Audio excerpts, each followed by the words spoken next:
जीवन जीने की कला ओशो द्वारा लिखित पुस्तक का सारांश। ओशो की पुस्तक जीवन जीने की कला ये समझने की दिशा में एक गहन दृष्टिकोण प्रस्तुत करती है कि इंसान अपने जीवन को कैसे संतुलित, खुशहाल और सार्थक बना सकता है। इसमें जीवन के मूलभूत सवालों पर ध्यान केंद्रित किया गया है, जैसे कि अस्तित्व का अर्थ, सुख और दुख का रहस्य और आत्मा की खोज। ओशो ने अपने अद्वितीय दृष्टिकोण से इन सवालों का जवाब देने की कोशिश की है, जिसमें ध्यान, प्रेम, जागरूकता और आनंद पर विशेष बल दिया गया है। 1. जीवन का सत्य और समझ। जीवन जीने का सबसे पहला कदम है जीवन को समझना। ओशो के अनुसार अधिकतर लोग जीवन के बारे में सही समझ रखते हैं। वे समाज, धर्म और परिवार द्वारा दी गई परिभाषाओं के अनुसार चलते हैं, लेकिन उन्होंने खुद से कभी यह सवाल नहीं पूछा कि उनका अपना जीवन क्या है। ओशो कहते हैं कि जीवन एक रहस्य है, जिसे समझने के लिए हमें बाहरी नहीं बल्कि आंतरिक खोज करनी होगी। ये सत्य है कि जीवन का कोई तय मार्ग नहीं है, हर व्यक्ति को अपनी राह खुद चुननी पड़ती है।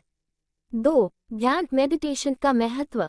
ध्यान ओशो की दृष्टि में जीवन जीने की कला का सबसे महत्वपूर्ण पहलू है। ध्यान का मतलब सिर्फ एक शांत अवस्था में बैठना नहीं है, बल्कि यह एक आंतरिक जागरूकता की प्रक्रिया है। ओशो बताते हैं कि ध्यान के द्वारा व्यक्ति अपने अस्तित्व की गहराई में जा सकता है, जहां वह खुद को और इस ब्रह्मांड को नए दृष्टिकोण से देख सकता है। ध्यान वह साधन है जिससे व्यक्ति अपने मन के सभी भ्रमों को दूर कर सकता है और एक शुद्ध स्थिति में प्रवेश कर सकता है। 3. प्रेम और संबंध। ओशो के अनुसार प्रेम जीवन की सबसे बड़ी शक्ति है, लेकिन ये भी एक कला है जिसे सीखना जरूरी है। आज के समय में लोग प्रेम को एक भावनात्मक लगाव या संबंधों में अधिकार के रूप में देखते हैं, जबकि ओशो प्रेम को स्वतंत्रता के रूप में परिभाषित करते हैं। सच्चा प्रेम वह है जो किसी को बांधता नहीं, बल्कि उसे स्वतंत्रता देता है। प्रेम में कोई मांग नहीं होती, बल्कि यह पूर्ण समर्पण की भावना से उत्पन्न होता है। ओशो ये भी कहते हैं कि जब तक आप खुद से प्रेम नहीं करते, तब तक आप किसी और से सच्चा प्रेम नहीं कर सकते। 4. आनंद और उत्सव। ओशो का मानना है कि जीवन को एक उत्सव के रूप में जीना चाहिए। हर पल का आनंद लेना ही जीवन जीने की कला है। हम में से अधिकतर लोग जीवन को एक बोझ या जिम्मेदारी के रूप में देखते हैं। ओशो हमें सिखाते हैं कि जीवन की हर परिस्थिति, चाहे वह सुख हो या दुख, उसमें भी एक तरह का आनंद हो सकता है, बशर्ते हम उसे पूरी तरह स्वीकार करें। 5. सचेतनता, अवेयरनेस और वर्तमान में जीना। ओशो के विचार में सचेतनता ही जीवन का सही रास्ता है। हम अधिकतर समय अतीत के पछतावे और भविष्य की चिंताओं में खोए रहते हैं। ओशो हमें बताते हैं कि जीवन का असली आनंद वर्तमान में जीने में है। ये वही क्षण है जिसे हम वास्तव में अनुभव कर सकते हैं और इसे पूरी सचेतनता के साथ जीना चाहिए। 6. स्वयं को जानना, सेल्फ रियलाइजेशन। ओशो के अनुसार जीवन का सबसे महत्वपूर्ण उद्देश्य स्वयं को जानना है। व्यक्ति को ये जानने की जरूरत है कि वह सिर्फ शरीर या मन नहीं है, बल्कि उसके भीतर एक अमृत तत्व है जो शाश्वत और असीमित है। जब हम अपने सच्चे स्वरूप को पहचान लेते हैं, तभी हम जीवन के हर पहलू को सही ढंग से समझ सकते हैं। 7. स्वीकृति, एक्सेप्टेंस। जीवन में जो भी घटित हो रहा है, उसे स्वीकारना एक बड़ी कला है। लोग अक्सर जीवन में अपने मनचाहे परिणामों की अपेक्षा करते हैं, और जब वे पूरे नहीं होते तो निराश हो जाते हैं।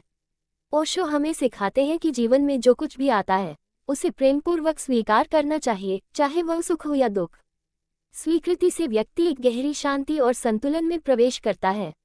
8. मृत्यु का महत्व। ओशो ने मृत्यु को जीवन का एक अभिन्न हिस्सा माना है। वे कहते हैं कि मृत्यु जीवन का अंत नहीं है, बल्कि यह एक नई यात्रा की शुरुआत है। मृत्यु से डरने की बजाय उसे समझने और स्वीकार करने की जरूरत है। मृत्यु का ध्यान जीवन के प्रति एक नई दृष्टि देता है और व्यक्ति को ये सिखाता है कि उसे किस प्रकार से अपने जीवन को पूर्णता के साथ जीना चाहिए। 9. जीवन में जिम्मेदारियों का स्थान। ओशो ये स्पष्ट करते हैं कि जिम्मेदारी से भागने की बजाय उसे पूर्ण सचेतनता के साथ निभाना चाहिए। जीवन की जिम्मेदारियों को निभाते हुए भी हम आंतरिक शांति और स्वतंत्रता का अनुभव कर सकते हैं। जिम्मेदारी का अर्थ बोझ नहीं है, बल्कि यह हमारी खुद की शक्ति और समझ का एक प्रकट रूप है।